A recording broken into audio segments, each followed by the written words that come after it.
dia a todas, todos e todes. Eu vou fazer aqui só a mediação. Queria só, antes da gente iniciar, lembrar que tem uma lista circulando. Importante assinar, tá? Então, para a gente começar, agora a palestra Papel do Metabolismo Secundário de Piper nigrum, Pimenta do Reino, no Mecanismo de Defesa contra a Fusariose, da professora Joyce Kelly do Rosário da Silva, da UFPA. A professora é doutora em Química Orgânica pela UFPA, com pós-doutorado pela University of Alabama, em Huntsville, nos Estados Unidos. Professora associada 2 do Instituto de Ciências Biológicas, bolsista Produtividade do CNPq, afiliada da Academia Brasileira de Ciências, e no ano de 2013 foi laureada com o Prêmio for Women in Science, promovido pela L'Oréal, Unesco e ABC. Então, professora, à vontade, pode iniciar. Bom dia a todos. Em primeiro lugar, eu gostaria de agradecer ao convite para participar do evento. Gostaria também de dar bom dia ao pessoal que está assistindo a palestra na versão online do evento. Então, agora nós vamos começar a falar sobre o tema da minha palestra. O tema da minha palestra é o papel do metabolismo secundário de pimenta do reino no mecanismo de defesa contra a fusariose.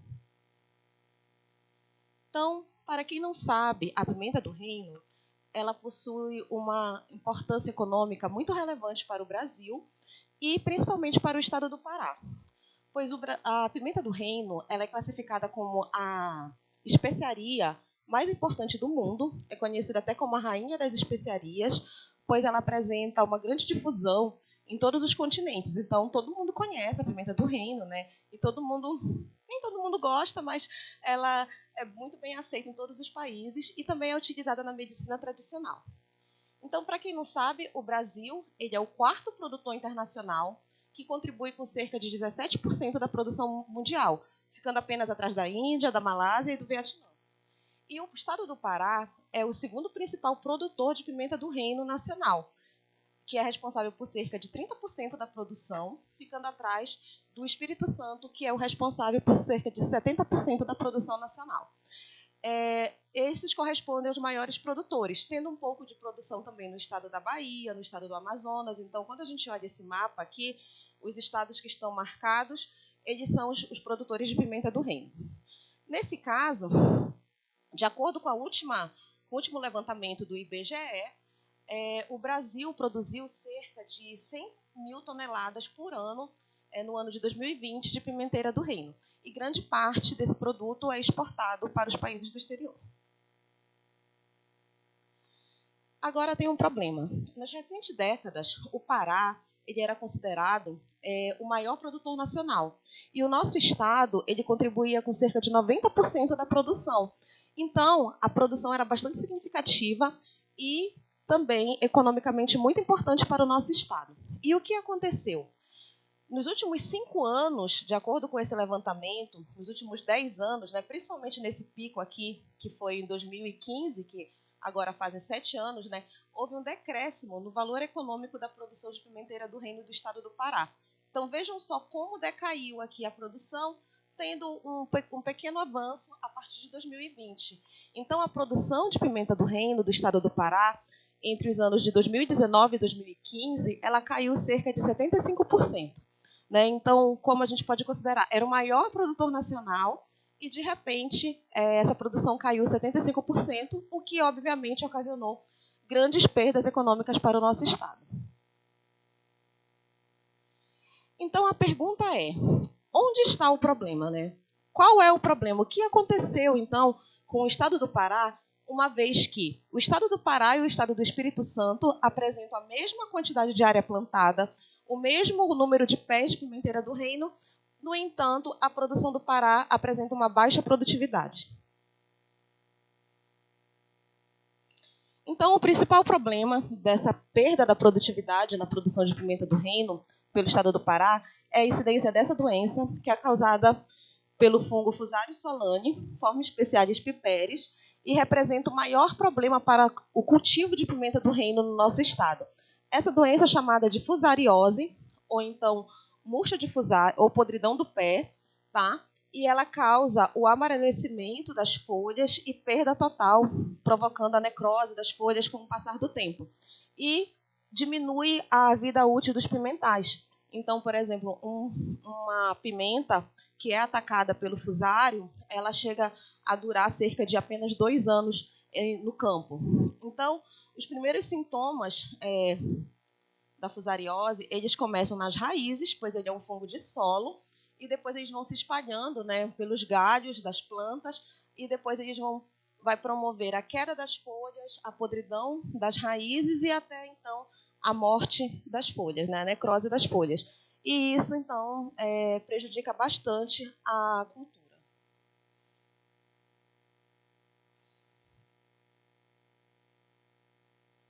Além disso, a fusariose ela é uma doença endêmica da região amazônica. Não ocorre nos outros países, como, por exemplo, os países da Ásia, como eu citei, Índia, Malásia, Vietnã. E ela apresenta grandes dificuldades de controle. Por quê? Por que ela apresenta grandes dificuldades de controle? O primeiro motivo é porque os cultivares de pimenta do reino, eles apresentam diferentes níveis de suscetibilidade a essa doença. Tá? Então, o que é um cultivar, gente? Se trata da mesma espécie, digamos assim, com pequenas variações genéticas, como se fosse uma subespécie. O termo, botanicamente, não é correto, subespécie, mas é para que vocês entendam que há vários tipos de pimenta do reino, né? Não existe só um único tipo, e esses vários tipos de pimenta do reino apresentam níveis de suscetibilidade a essa doença diferente. Então, ou seja, alguns morrem mais rápidos do que o outro, outros não apresentam sintomas. No campo, a única prática de cultura, a única prática de controle da doença é baseada em práticas culturais, como a aplicação de fungicida e também a produção, o desenvolvimento de cultivares resistentes. Além disso, as espécies de pimenta do reino, os cultivares, apresentam grande vulnerabilidade genética, porque não apresenta essa doença em outros países. Então, é muito difícil ter o controle da doença, uma vez que é exclusiva da nossa região amazônica. Então, essas limitações genéticas, elas impedem o melhoramento da pimenta do reino. Então, apesar de todos esses estudos que têm se desenvolvido desde a década de 50 para o controle da fusariose, não há estudos sobre a interação do metabolismo secundário das plantas envolvidas no sistema planta-patógeno. Então, para quem não sabe o que é o metabolismo secundário, as substâncias que a planta produz, né, que, por exemplo, que tem uma atividade biológica, muitas das vezes para os humanos, e também para as plantas, como defesa, como coloração, como a resistência ao ataque de insetos, de patógenos. Então, a gente vai avaliar aqui as interações químicas que ocorrem na planta quando ela está infectada pelo fusário.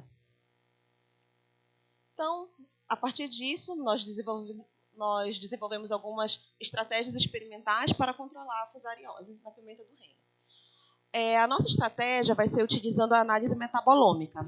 Então, a análise metabolômica ela é baseada em toda a composição química que a planta vai expressar, né, todas as substâncias químicas que a planta vai expressar no seu mecanismo de defesa.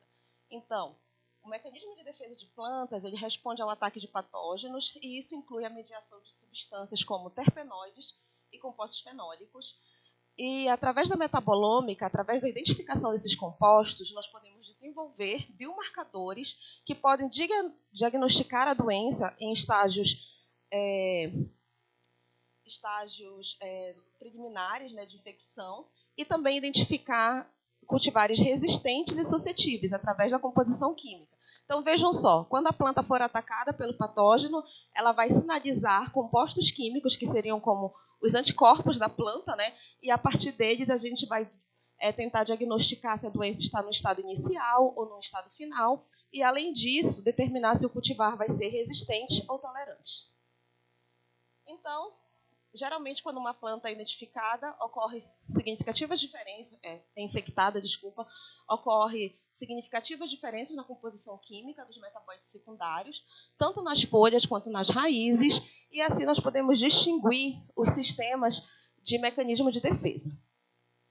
Então, o objetivo principal desse estudo é a identificação de marcadores químicos referentes à resistência da planta para avaliar, né, nesse caso, os estágios de infecção.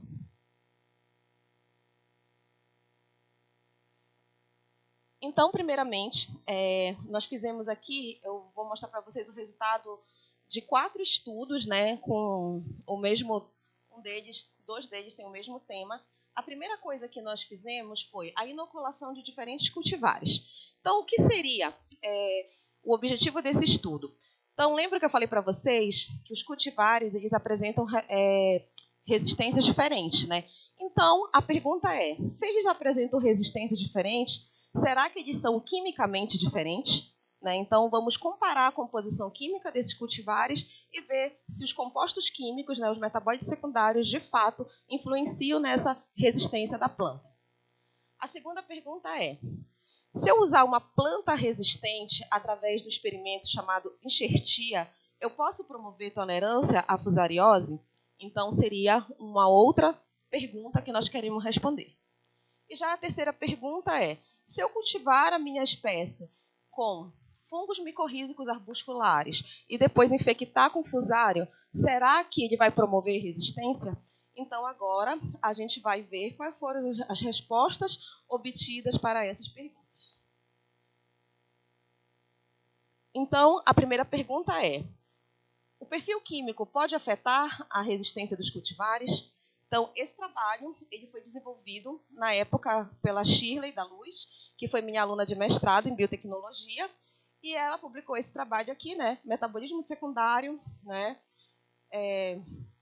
perfil do metabolismo secundário em 2 cultivares de piper nigro, né, resultante após a infecção com Fusarium solani. Então, vejam só, o trabalho da Shirley foi baseado na seguinte pergunta.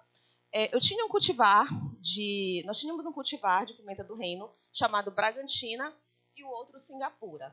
O Bragantina ele é um cultivar totalmente suscetível à fusariose. O que seria isso? A fusariose faz estrago nesse cultivar. Já o cultivar Singapura é um cultivar mais tolerante, né? Então, ele não apresenta sintomas da fusariose com a mesma rapidez que o cultivar Bragantina. Então, o objetivo desse trabalho foi comparar essas espécies quimicamente.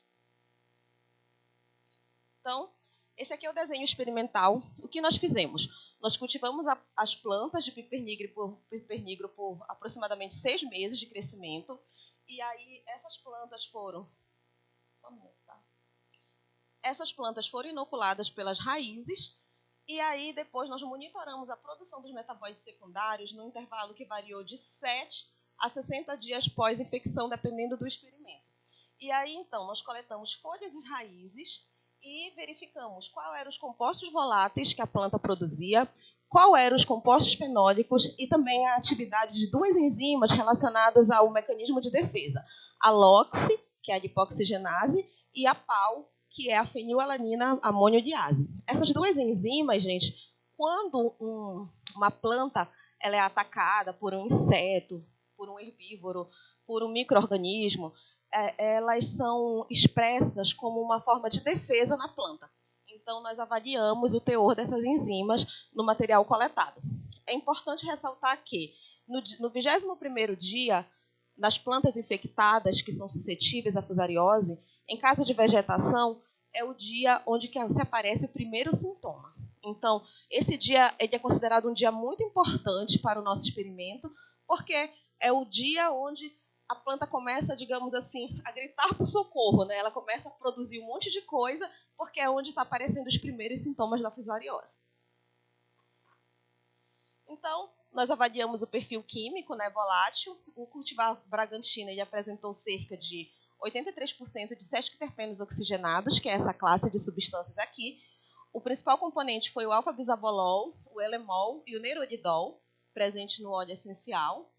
Já aqui o cultivar Singapura apresentou delta-elemeno e beta-cariofileno. Então, vejam só, gente, a composição química deles dois são diferentes, né? Então, por isso que elas reagem diferente à doença.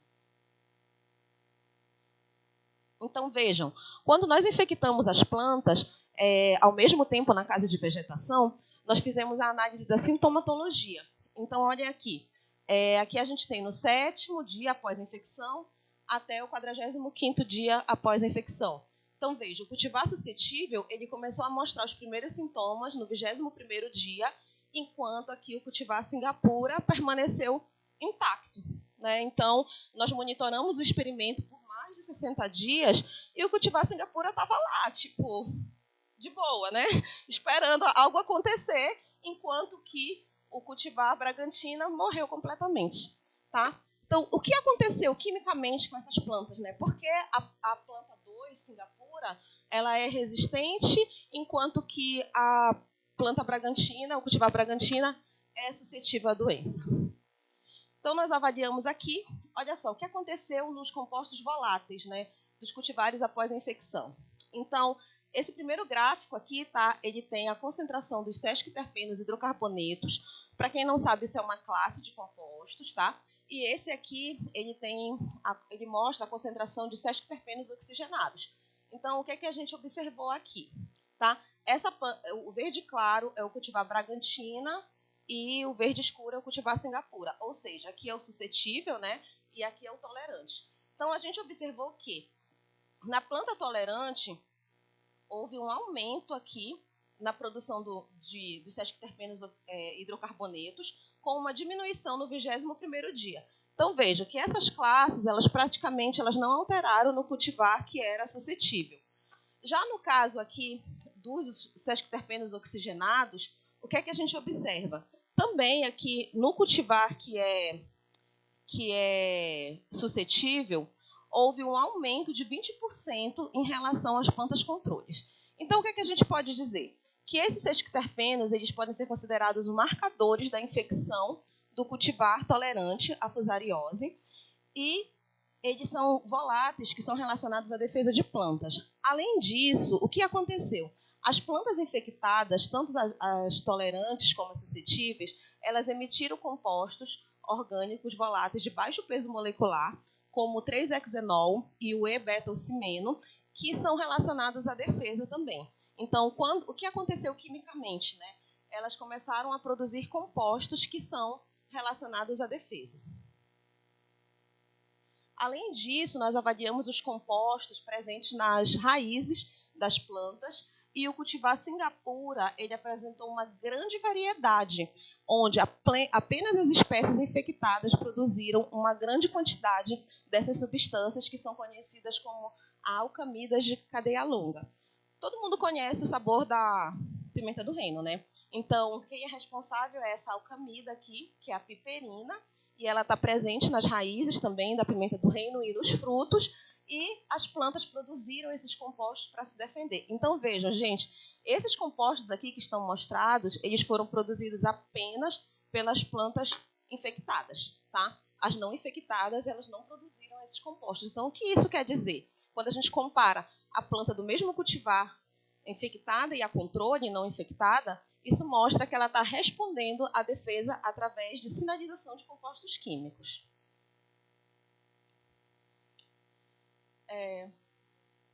Aí, voltando aqui para os compostos fenólicos totais, então, a gente olha aqui comparando também os compostos fenólicos. Para quem não sabe, os compostos fenólicos em plantas também são compostos associados à defesa de plantas.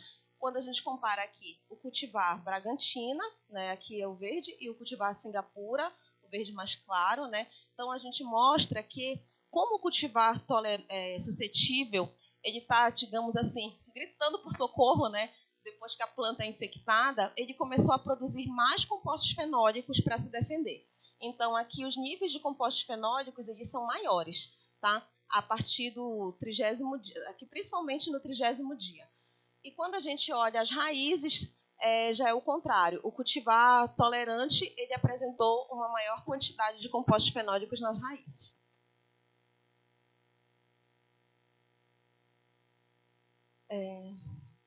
Aqui, mostrando aqui do cultivar Bragantina, também, vejam só, o cultivar Bragantina, ele apresentou também uma grande variação nas raízes de alcamidas de cadeia longa.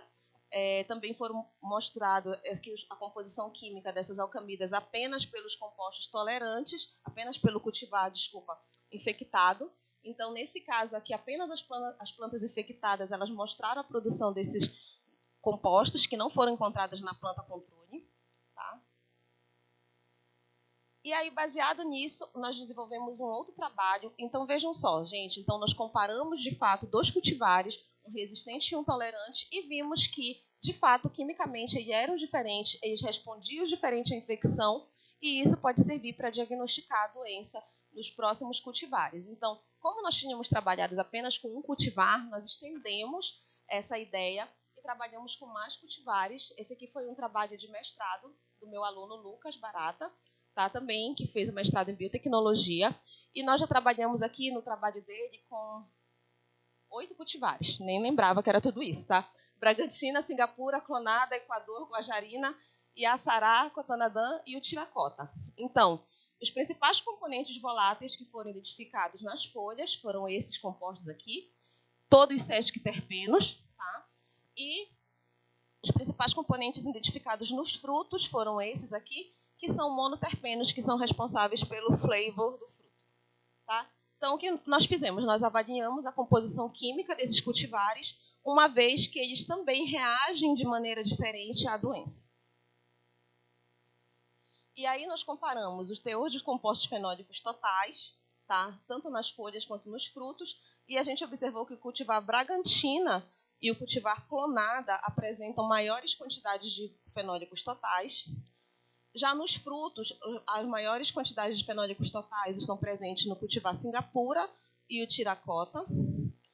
Nós também avaliamos a concentração dos carotenoides totais e nós vimos que a maioria está na Bragantina e na Iaraçá. E também a atividade da enzima fenilalanina amoniodiase, né, que é relacionada à defesa, ela está mais no cultivar Iaraçá e no cultivar Cotonadã. Tá, então para que servem esses dados, gente? Justamente para a gente ver se a planta ela produz compostos diferentes, então significa que ela vai ter susceptibilidade diferente à doença também, né? Então, nós comparamos aqui esses compostos e chegamos a uma conclusão através da análise estatística multivariada para essas variáveis que nós trabalhamos. Então, nós fizemos uma análise estatística multivariada baseada no metabolismo secundário, tá, das plantas e conseguimos agrupar as plantas em clados, onde a gente tem aqui esse clado 1, é a Bragantina, esse clado 2, ele englobou a Singapura, Iaraçá e a Cotonadã. Aqui no clado 4, vermelho, né, é o Equador, é a Guajarina, e nesse outro clado, a Clonada e a Tiracota. Então, nesse caso aqui, nós observamos que as espécies suscetíveis, elas são vermelhas, as amarelas, elas apresentam média tolerância, e as verdes são tolerantes. Tá? Então, nós conseguimos agrupar, através do metabolismo secundário, as plantas em diferentes níveis de tolerância. Eu vou correr aqui com o tempo. Tá? Então, a outra pergunta seria, uma espécie tolerante, ela pode promover resistência através do experimento de enxertia? Então, vejam só. Primeiramente, nós fomos em busca de uma espécie tolerante à fusariose. Como nós fizemos isso? Nós pegamos um óleo essencial e fizemos um experimento in vitro através da inoculação no meio, né, do óleo essencial, do meio de cultura. Colocamos um disco de micélio do fungo e avaliamos a inibição do crescimento micelial desse óleo essencial. Então, nós observamos que esse óleo essencial foi capaz de inibir 100% do Fusarium solane, do crescimento. E aí, então, nós publicamos esse artigo aqui, onde ele mostra que os compostos presentes no óleo essencial, o metilgenol e o eugenol, eles apresentam uma inibição, tá, de 100% aqui, né, do crescimento micelial do fungo in vitro. Então, nós pensamos assim, se o óleo essencial dessa planta ele tem atividade antifúngica, será que a planta vai ser resistente à doença? Então, nós desenvolvemos um experimento, tá? E esse experimento, ele utilizou como cavalo, eu não sei se vocês já ouviram falar na enxertia, né, que consiste de uma técnica que a gente emenda, né, 2 partes de plantas diferentes, tá? Então, essa planta que apresentou o óleo essencial com atividade antifúngica, ela é a Piper divaricato. Então, nós vimos se essa planta, de fato, promovia resistência quando nós fazíamos a enxertia na Piper nigra, na pimenta do reino. Então, esse trabalho foi o trabalho de doutorado da Leia Meireles, que foi minha aluna também de biotecnologia, e nós desenvolvemos essa técnica aqui de enxertia, onde nós utilizamos parte da Piper divaricato e parte da pimenta do reino, e infectamos com o Fusarium solane, e as plantas enxertadas, elas não apresentaram nenhum sintoma, inclusive elas já têm 4 anos e estão lá plenas na casa de vegetação da Embrapa, né, sem nenhum sintoma, frutificando, estão maravilhosas lá, né? Então, esse é um resultado muito bom, porque a minha aluna terminou o doutorado há 3 anos atrás e as plantas continuam vivas e sadias. Tá? Então, o que aconteceu? Né? Nós depositamos até uma patente, né, sobre esse uso do porta-enxerto de pipernigro, para que essa patente possa ser licenciada futuramente, né? E aí avaliamos o metabolismo secundário das plantas enxertadas em relação às plantas não enxertadas. Então, vejam só como é bem diferente. Aqui, o verde escuro são as plantas enxertadas. Notem que os fenólicos totais das plantas enxertadas praticamente não variaram. O que isso significa? Que a planta, ela não faz nada, né? Tipo assim, o fungo não fez nada nas plantas enxertadas. Ele não produziu anticorpos, é como se fosse uma resposta inata, né? Ele está lá, né? O fungo está lá, a planta não está nem aí para ele, né? Então, nesse caso aqui, mais a planta não enxertada, ela começou a produzir vários compostos fenólicos para se defender. E também aqui a atividade da enzima fenilalanina amoniuriase, ela foi muito maior na planta não enxertada, porque justamente era ela que precisava se defender melhor do fusário. E a outra que estava lá enxertada no piper de varicato, ela também não apresentou variação, tá? Como se não tivesse feito nada nela. E aí também, em relação à LOX, que é uma enzima relacionada ao crescimento, desenvolvimento, biossíntese de moléculas regulatórias e também a resposta a patógenos em insetos, a gente observa que já foi o contrário. A planta enxertada, que é essa verde escura aqui, ela apresentou uma alta atividade dessa enzima, né, mostrando o porquê que ela é resistente e a outra não. Além disso, as plantas enxertadas, elas produziram uma alta concentração de compostos de baixo peso molecular, como álcools e aldeídos, os que são considerados compostos sinalizadores à defesa de plantas. Os compostos voláteis também, eles variaram bastante nas plantas enxertadas, principalmente a produção de sesquiterpenos e hidrocarbonetos, tá? Houve uma grande variação nas plantas enxertadas em relação às plantas não enxertadas. Eu vou passar rápido porque eu tenho pouco tempo. Tá? E, para finalizar, a terceira pergunta podem os fungos micorrízicos arbusculares induzir resistência na planta e mudar a composição química dos metabólitos secundários em pimenta do reino? Então, para finalizar, esse aqui é o trabalho de doutorado que foi assistido pela aluna de iniciação científica também, né, a Rafaela Trindade. Ela também foi minha aluna de doutorado em biotecnologia, e a Laís foi a aluna de graduação que acompanhou a Rafaela durante todo o seu doutorado. Inclusive, a Laís agora é aluna de doutorado, né, então o tempo passou bastante. Tá? Então, o que nós fizemos? Né? Nós pré-inoculamos a pimenta do reino com micro-organismos chamados fungo-micorrízicos arbusculares. Tá? E esses fungos micorrízicos, essa lâmina aqui, ela mostra a perfeita colonização desses fungos nas raízes. Eu não vou falar aqui desses detalhes, tá? Mas o que mostrou aqui, que todas essas estruturas fúngicas, elas conseguiram colonizar muito bem a raiz de pimenta do reino. Além disso, ela aumentou a atividade das enzimas de defesa e também o metabolismo secundário dessas plantas, né? Então, se a gente viu que os fungos micorrízicos, eles conseguiram alterar o metabolismo secundário e a atividade de LOX, que é relacionada à defesa, então vamos agora infectar essa planta inoculada para ver se de fato eles promovem resistência à doença.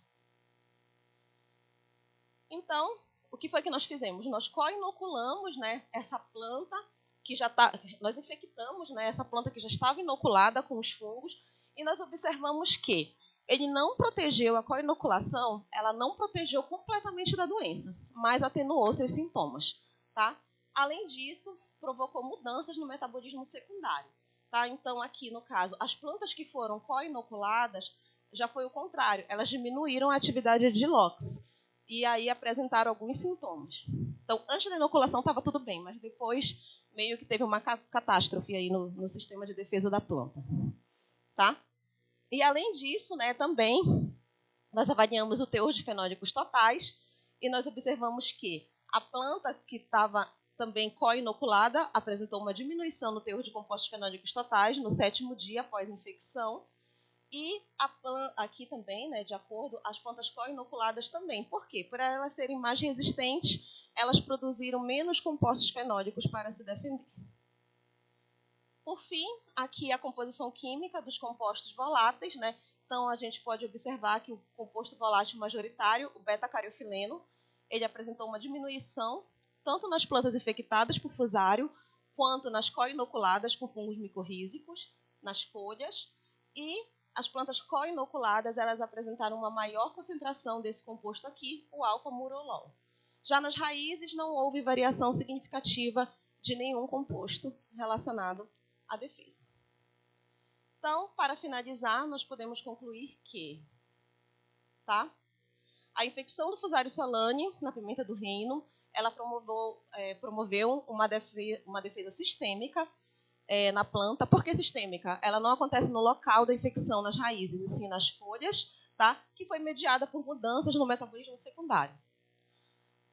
Número 2, os cetioterpenos hidrocarbonetos, eles podem ser considerados como os marcadores, uma classe marcadora da infecção de Fusarium pimenta do reino. Então, vejam, gente, as plantas elas produzem N classes de substâncias, mas o que é que a gente notou? Que ao longo de todos esses experimentos, quem fazia de fato a diferença era a concentração dos cetioterpenos hidrocarbonetos. Além disso, compostos minoritários, que são produzidos pela via da LOX, eles também foram muito importantes para sinalizar a infecção, que são os aldeídos, cetonas e álcools de baixo peso molecular, que são produzidos principalmente nas folhas. E as plantas suscetíveis, elas mostraram uma alta acumulação de compostos fenólicos. Então, é o contrário, né? Assim, quanto mais compostos fenólicos ela produz para se defender, mais suscetível vai ser essa planta, pelo que a gente conseguiu observar nos nossos experimentos. Então, a abordagem metabolômica ela pode ser utilizada na identificação de genes chaves relacionados à resistência dos cultivares de pimenta do reino. Então, eu queria apresentar aqui, para finalizar, o nosso time, que está envolvido diretamente nesse projeto. A gente tem uma equipe muito maior, mas quem são os líderes, né, da ideia desse projeto? Sou eu, Joyce, que sou doutora em Química Orgânica, né, estou me aventurando no mundo da fitopatologia. E nesse caso aqui, a gente tem a colaboração com o Dr. Iel Lemos, da Embrapa, que ele é doutor em melhoramento genético de plantas, e também da Alessandra Ramos, que é professora da UFOPA, que, na verdade, ela trabalha com genética e biologia molecular. Então, vejam que é uma área muito multidisciplinar, né? A gente envolve gente de tudo que é área para poder chegar a uma resposta. Então, eu queria agradecer aqui ao nosso grupo de pesquisa, ao CNPq e à FAPESPA pelos financiamentos envolvidos para a realização desse projeto, e obrigada a todos mais uma vez.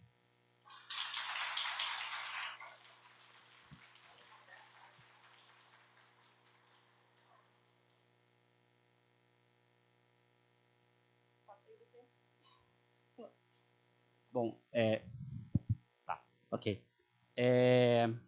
Eu acho que talvez seja melhor, eu não sei, o professor Guilherme está por aí? Não? Ok. Então, porque eu ia sugerir, na verdade, que ele fizesse a apresentação e a gente passasse para as perguntas para os dois. Mas então, vamos iniciar.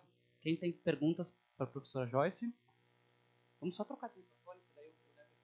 Lá no final.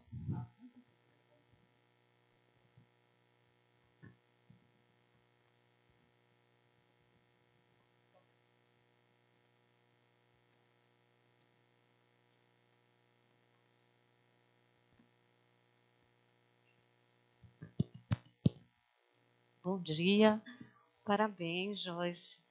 Eu, como micóloga, onde eu vejo fungo, já fico feliz, né? A minha pergunta para você é esse trabalho com FMA. Vocês usaram um pool de esporos ou um gênero de esporos de micorrízas? Nós utilizamos 2 espécies de FMA. É porque eu não coloquei o nome aqui, né? Mas nós utilizamos 2 espécies e calculamos a concentração de esporos de cada uma dessa espécie para ficar equivalente. Eu esqueci o nome dessas 2 espécies, mas não foi assim um pool de várias, né? Foram só 2 espécies. E me diga uma outra coisa, eu vi que tem vários experimentos aí, e aí na inoculação, vocês têm o mesmo protocolo ou depende de cada trabalho para essa inoculação do fungo? Não, para esses trabalhos que eu mostrei foram o mesmo protocolo. Nós repetimos esses experimentos várias vezes, né? E, inclusive, um ponto que eu chamei a atenção em que todos os experimentos, no 21º dia, era onde começava a aparecer os primeiros sintomas da infecção, né, em caso de vegetação. Obviamente que no campo é diferente, mas em caso de vegetação sempre aparecia com as plantas da mesma idade. Inclusive, os experimentos também foram perdidos várias vezes por causa de chuva, por causa de inseto. E aí a gente repetiu muitas vezes esses experimentos. É um trabalho que já tem 10 anos que a gente começou. Parabéns. Obrigada. Obrigada. Mais alguma pergunta, gente? Quem quer perguntar? Chego aí. Bom, eu tenho uma pergunta. Não é minha área, mas eu tenho um certo interesse recente pelo beta-carofileno, né? Tem um aluno meu que vem trabalhando com essa molécula para a gente, enfim, avaliar efeitos psicoativos e coisas do tipo. Né? Beta-carofileno em vertebrados ele se liga num receptor canabinoide, então a gente tem um certo interesse nisso, né? E o beta-carofileno é uma molécula que você consegue adquirir e comprar, né? Ela já é sintetizada muito tranquilamente, assim. Qual que a senhora acha que é o efeito do beta-carofileno nesse contexto específico? Você teve alterações, em alguns casos você teve um aumento, em outros casos você teve uma diminuição. O que o beta-carofileno estaria fazendo especificamente nesse contexto de infecção? Então, Caio, é o seguinte, o beta-carofileno, né, ele tem muitas atividades farmacológicas para nós, né, seres humanos. No entanto, ele tem também o seu papel nas plantas, apesar do mecanismo que está relacionado à produção desses metabólitos secundários, ele não é muito bem elucidado. Então, tem muita coisa e o tempo todo está sendo atualizado. Mas é reportado que o beta-carofileno, ele também é um sinalizador, né, de defesa, importante na defesa de plantas, principalmente em resposta ao ataque de herbívoros e patógenos. Né? Então, no geral, as plantas elas produzem o beta-carofileno como uma defesa. Não só o beta-carofileno, como outros compostos da mesma classe de esqueleto químico análogo, né? Estrutura semelhante. Mas como o beta-carofileno ele é um dos majoritários na Piper nigrum, então ele meio que sobressai, né, dos outros. Mas é mais, pelo que eu percebi, a classe dos compostos ela é mais importante do que os compostos individualmente nesse sentido, né? Mas a gente queria fazer um trabalho de expressão gênica que fosse correlacionado com os dados químicos para que a gente pudesse, de fato, né, associar todo o mecanismo de defesa.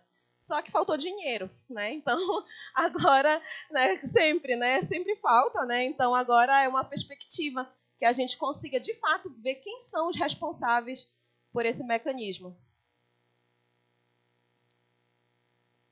Bom, são perspectivas bem interessantes, assim. O fato de você conseguir, inclusive, adquirir o beta-carofileno mostra caminhos para uma pesquisa mecanística, né? Tratar as plantas com o próprio beta-carofileno, de repente, pode ser alguma coisa interessante. Sim, e além disso também, a gente tem trabalhos que... Esses trabalhos que eu mostrei aqui, a gente utilizou só os patógenos, né? A defesa. Mas a gente tem trabalhos que a gente usa micro-organismos do bem, digamos assim, bactérias ou fungos não patogênicos, e eles também induzem o aumento da concentração de beta-carofileno, né, de outros compostos também. Então, acaba que sempre que há uma perturbação no sistema da planta, né, uma infecção por patógenos, ela vai mudar o metabolismo e vai aumentar a produção desses compostos. Interessante. Mas alguém tem alguma pergunta? Tem mais 2 perguntas aqui. Opa, caiu algo aí. Mas eu vou passar para essas 2 perguntas e aí a gente passa para o próximo palestrante que também está esperando, tá bom? Quem levantou a mão aqui? Bom dia. Primeiramente, gostaria de agradecer pela apresentação.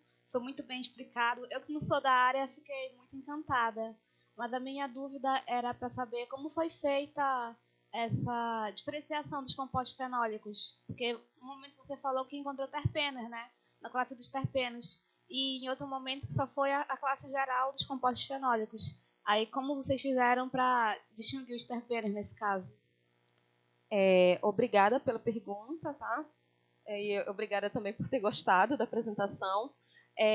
As classes dos compostos fenólicos, elas não foram distintas em todos os experimentos, tá? Então, realmente, a gente só viu a concentração dos fenólicos totais. Apenas naquele experimento que eu mostrei para vocês várias estruturas das raízes, que nós fizemos a identificação utilizando a técnica de LCMS, né, que é cromatografia líquida acoplada à espectrometria de massas, tá? Então, por que nós fizemos das raízes? Porque, digamos que são compostos mais conhecidos e mais fácil de identificação, e das folhas a gente não fez ainda, né, a identificação desses compostos fenólicos e pretendemos fazer toda a metabolômica. Já no caso dos sesquiterpenos, que são compostos voláteis, a gente já utiliza uma técnica de cromatografia gasosa acoplada à espectrometria de massas, que é uma técnica rotineira do nosso grupo de pesquisa. Então, nós fizemos toda a identificação individual de todos os compostos voláteis, que é o foco principal do nosso grupo de pesquisa. Tá? E os compostos fenólicos a gente fez só de algumas amostras, e por isso que eu não mostrei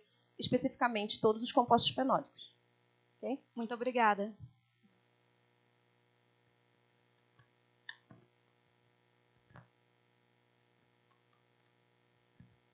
Bom dia, né? Parabenizar a apresentação, parabéns. Sou José Neto, sou formado pela UFRA, né? Sou engenheiro agrônomo e trabalhei na minha graduação basicamente com pimenta do reino, né? Só que fui com a parte mais de agrometeorologia. Só que eu fiquei muito curioso em relação qual foi a outra cultura que vocês se basearam, né? Para pegar um modelo de artigo para poder aplicar em relação à pimenta do reino, né? Porque a pimenteira do reino, né, por mais que ela está sendo muito mais estudada, né, ainda é muito precária, assim, alguns estudos na parte de fitopatologia, de agrometeorologia e etc. Então, eu não sei se eu entendi bem a tua pergunta, tá? Mas eu vou tentar responder. Porque, assim, existem pouquíssimos trabalhos sobre metabolômica de culturas brasileiras, né? Então, se vocês forem ver, esses estudos, eles são muito recentes, principalmente em relação às nossas culturas importantes aqui. Então, se você for fazer uma busca, você não vai encontrar basicamente nada. E da pimenta do reino também não tem, né? Mesmo dos cultivares asiáticos, a gente procurou e tinha pouquíssima coisa, mais do aspecto genético, né, genômico e enzimático, algumas coisas de proteoma. Então, devido a essa ausência, então eu já tinha lido bastante sobre ferramenta metabolômica aplicadas a sistemas de resposta da interação planta-patógeno. Então, nós decidimos trabalhar com a cultura de pimenta do reino, que é uma cultura economicamente importante. Que a nossa ideia é estender isso para outras culturas, mas precisa de muito trabalho, né, ainda para poder chegar lá. Então, a pimenta do reino ela já é um universo, e a gente já tem também trabalhos com outros fitopatógenos e mostram também que depende do fitopatógeno, também vai mudar também a composição química. Então, a gente se baseou mais na revisão da literatura mesmo para poder fazer esses estudos. Uma vez que tem muitos estudos sobre melhoramento genético de pimenta do reino, mas não tem nada sobre química, né? Então, eu pensei, então vou fazer o que eu sei fazer, né? Que é química. E aí tentar contribuir, então, para o melhoramento genético através da química de produtos naturais. Então, foi basicamente isso, né? Não peguei nenhum modelo, apenas me baseei em outros estudos anteriores que abordavam o metabolismo secundário para caracterizar a resistência de plantas. Obrigado. Bom, vamos passar então para a próxima para a gente poder Obrigada. pegar. Então, parabéns, muito obrigado.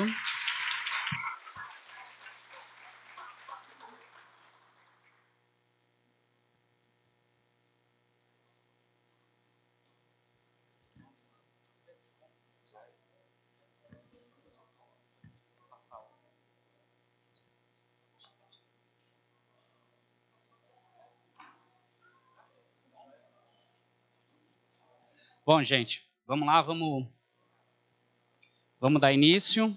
Então, agora para palestra do Dr. Guilherme Oliveira, do Instituto Tecnológico Vale. A palestra é Genética e Genômica no suporte à conservação e uso do patrimônio genético da Amazônia. O Dr. Guilherme é biólogo pela UFMG, doutorado pela Universidade do Texas A&M e pós-doutorado na Universidade de York e Instituto Pasteur. Foi pesquisador Oswaldo Cruz, pesquisador titular no Instituto Tecnológico Vale, na linha Genômica Ambiental, e é diretor científico do Instituto Tecnológico